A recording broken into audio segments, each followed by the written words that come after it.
What's going on, guys? Welcome back. Today's a different type of video. I'm doing a deck profile of the top four.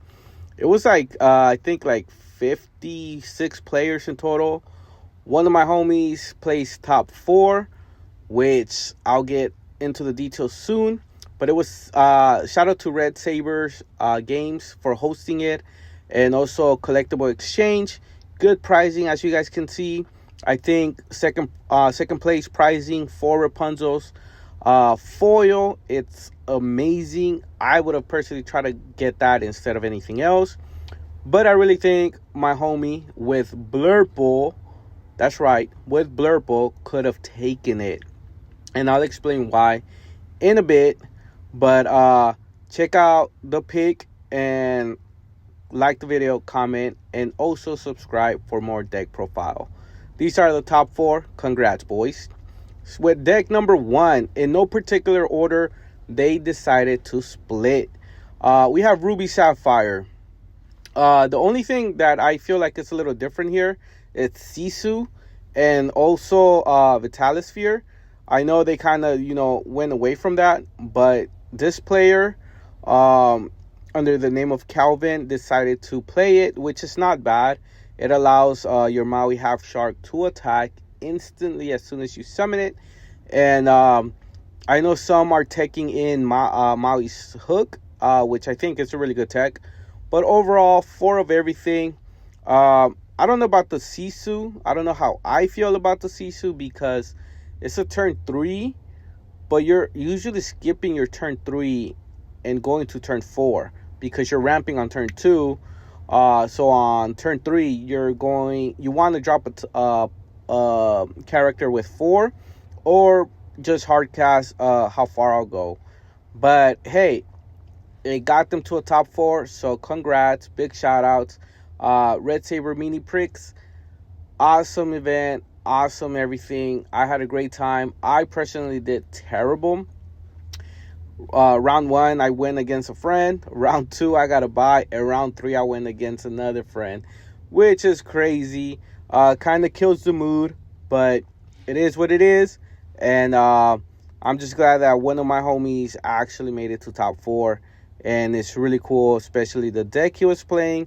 It's not like any other deck.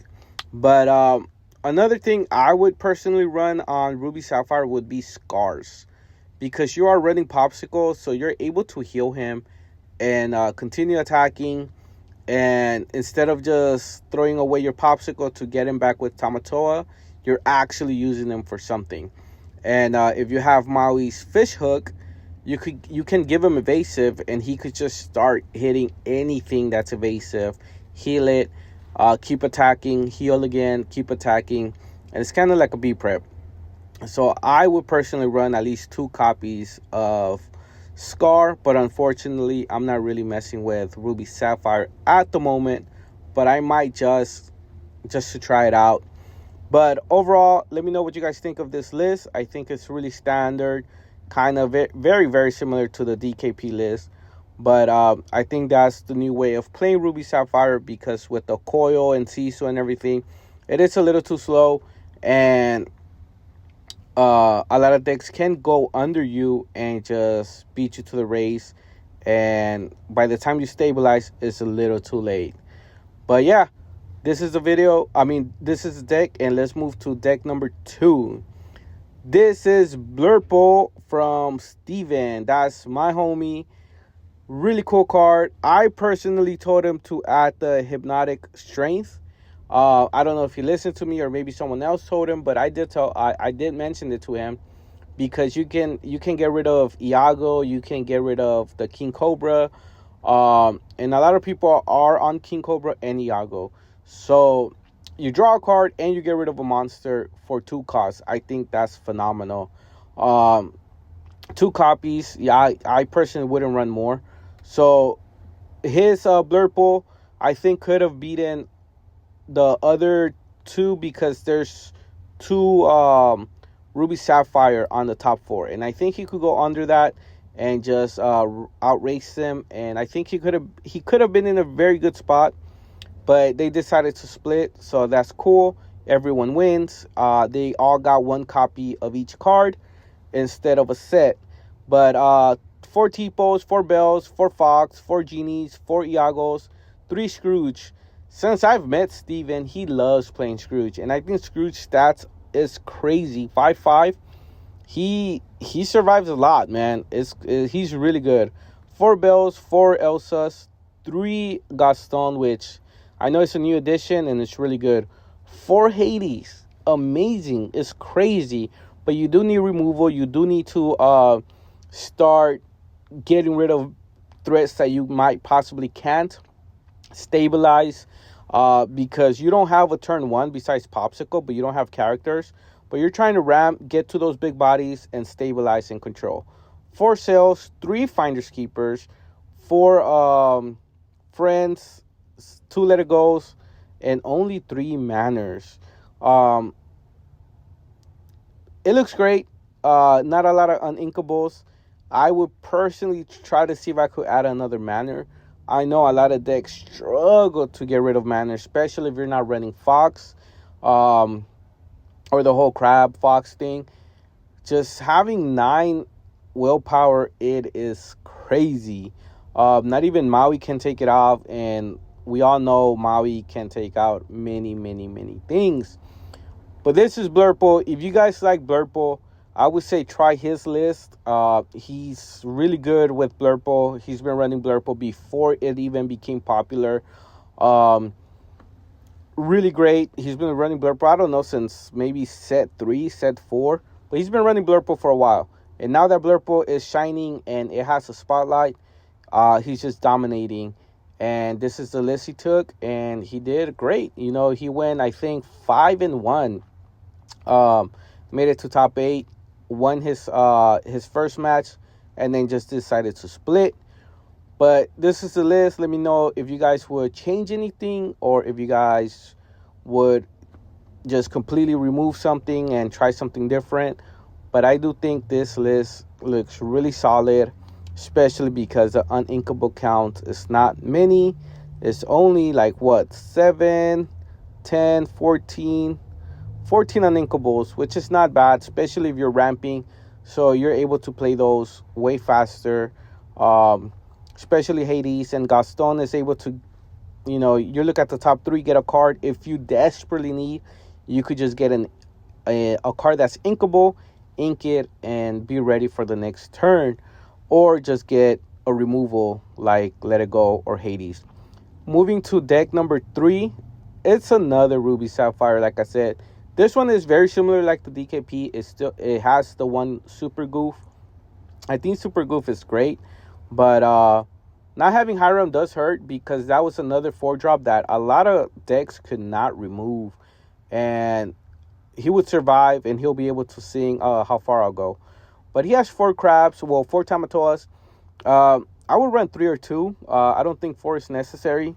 1 Scar, which I think is really great. 1 Hideaway. I think Hideaway is a must, because if you're running blue, more than likely, I think 90% of the time, you are running Manners, and you want to be able to get rid of Manners. 4 Pirate's Life, 4 B Preps, the Maui Fish Hook, which I think is great because you're able to give your Maui for free, Challenger +3, and you're able to get rid of a Manner, whether it's with the regular Maui or with Half Shark. I mean, you can even give the +3 to Scar, to Tamatoa, and do a lot of good damage to those Manners or libraries, because I know a lot of people are on libraries if you're on Amethyst. But solid list. Someone generic, not trying to bash on it, but it is a little cookie cutter. But nonetheless, this person did really great, being able to be on the top 4 out of like 56 players. I think that's phenomenal work. I'm sure his deck came through, and I'm pretty sure he's had a lot of success with it. So shout out to him. If you're watching this, congrats to all the top 4 players. Honestly, I wish I could have been there, but I did terrible. But I shall redeem myself on the next tournament. But let me know if you guys like this list or prefer the other one. Like I said, the other 3 Kasisu, I get it. You're able to shift sooner, but a 3 cost when you're skipping your 3 cost characters is kind of weird. Last but not least, Amethyst Steel. This one, straight off the bat, no Calhoun, which is crazy to me. I think Calhoun is really good, but it is running the damn, I can't come up with her name. The 2-drop, the Helga. I guess she's just there mainly for Diablo or any evasive characters, because during your turn she gains evasive, and I think she becomes like a 3/4. So she's really good. Even if Diablo is on the Cove, I know some players are running Cove, some are not. But if they are, she's able to remove it. 4 snakes, 4 meats, pretty standard. 4 king cobras, which I know some people only play 3 because you do not want to like deplete your hand. But I think 4 is really good because the stats is really great of Cobra.